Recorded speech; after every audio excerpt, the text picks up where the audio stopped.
नमस्कार, आप देख रहे हैं न्यूज नेशन का डिजिटल प्लेटफॉर्म।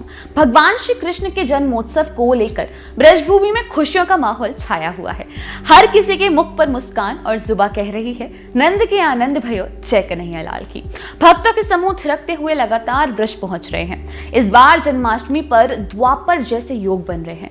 जो योग श्री कृष्ण जन्म के समय थे, ठीक वैसे ही इसमें महत्वपूर्ण भूमिका बुधवार की है। बुधवार भाद्र मास की कृष्ण पक्ष की अष्टमी और रोहिणी नक्षत्र, इन्हीं मंगलकारी योग में श्री कृष्ण का जन्म हुआ था। ये सभी योग इस बार 6 सितंबर को है। जन्माष्टमी का पर्व सदा से 2 दिन का होता है, इसलिए 6 और 7 सितंबर को श्री कृष्ण जन्माष्टमी का पर्व होगा। 6 सितंबर को बहुत ही शुभ जयंती योग बन रहा है, इसलिए गृहस्थ लोगों के लिए इस दिन जन्माष्टमी व्रत रखना बहुत ही शुभ रहने वाला है। जबकि साधु सन्यासियों के लिए 7 सितंबर के दिन जन्माष्टमी का व्रत रहेगा। जन्माष्टमी पर इस बार ब्रज में 25 लाख से अधिक भक्तों के पहुंचने की उम्मीद है। सुरक्षा के लिए 4100 से अधिक सुरक्षा कर्मी तैनात रहेंगे। ज्योतिषियों के मुताबिक गृहस्थ लोगों के लिए 6 सितंबर को व्रत रखना उत्तम है। इस दिन 6 तत्वों भाद्र कृष्ण पक्ष, अर्धरात्रि की अष्टमी तिथि, रोहिणी नक्षत्र और इस दिन चंद्रमा वृषभ राशि में संचार करने वाले हैं। इसके साथ ये भी मान्यता है कि जब भी साथ ही जन्माष्टमी बुधवार और सोमवार के दिन आती है, वो अत्यंत शुभ फलदायी होता है।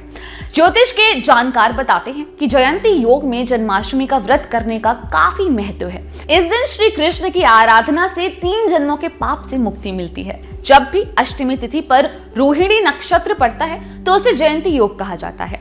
मान्यता है कि इस योग में जन्माष्टमी का व्रत रखने वालों को वैकुंठ धाम की प्राप्ति होती है, को प्रोत योनि से मुक्ति मिलती है। श्री कृष्ण जन्माष्टमी को लेकर इस बार भी तिथि भ्रम है, और ऐसा इसलिए क्योंकि ये पर्व 2 दिन होता है और अक्सर शुरुआत से ही होता आया है। इसलिए स्मार्थ के लिए 6 और वैष्णव के लिए 7 सितंबर को जन्माष्टमी का पर्व मनाने की व्यवस्था दी जा रही है। पंडितों के अनुसार मध्य रात्रि में अष्टमी के संयोग से ही जन्माष्टमी होती है, क्योंकि भगवान श्री कृष्ण का जन्म रात के 12 बजे माना गया है। 6 सितंबर को चंद्रोदय रात्रि 10:57 और 7 सितंबर को रात्रि 11:45 पर होगा। व्रत परायण और चंद्रोदय के समय मध्य रात्रि अष्टमी 6 सितंबर को होगी।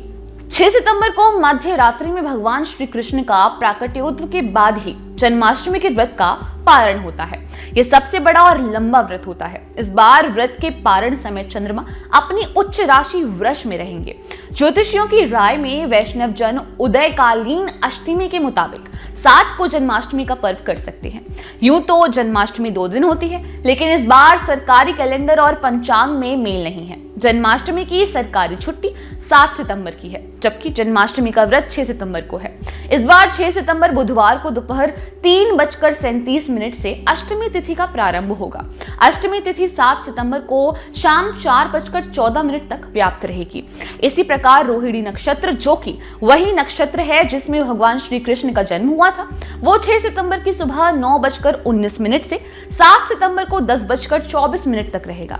बुधवार का संयोग भी 6 सितंबर को ही मिल रहा है, इसलिए अधिकांश ज्योतिषियों की राय में 6 सितंबर को ही जन्माष्टमी का पर्व करना यथेष्ट है। 6 सितंबर को अष्टमी के शुभारंभ पर उपराह 3:37 पर भगवान मधुसूदन यानी श्री कृष्ण का श्रृंगार किया जाना चाहिए।